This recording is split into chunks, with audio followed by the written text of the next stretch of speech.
মিঠুন চক্রবর্তী এই নামটির সঙ্গে জড়িয়ে আছে আবেগ।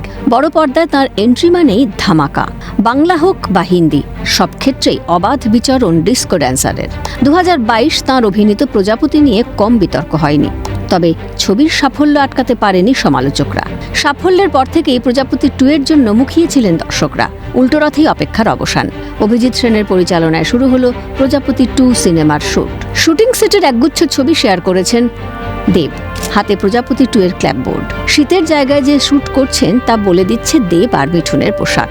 মিঠুনের মুখে কাঁচা পাকা দাড়ি, চোখে চশমা আর কালো রঙের পাফার জ্যাকেট। দেবের গায়ে সাদা টি শার্ট আর ধূসর রঙের জ্যাকেট। বড় পর্দায় ফের দেখতে পাওয়া যাবে তৃণমূল সাংসদ দেব ও বিজেপির কেন্দ্রীয় নেতা মিঠুন চক্রবর্তীকে। খবর শোনামাত্রই উচ্ছ্বসিত নেটিজেন থেকে অনুরাগীরা। মিঠুন চক্রবর্তী ও সুপারস্টার দেবের জুটিকে পর্দায় দেখার আশায় অধীর আগ্রহে অনুরাগীরা। প্রীতিশ বন্দ্যোপাধ্যায়ের রিপোর্ট, ক্যালকাটা নিউজ।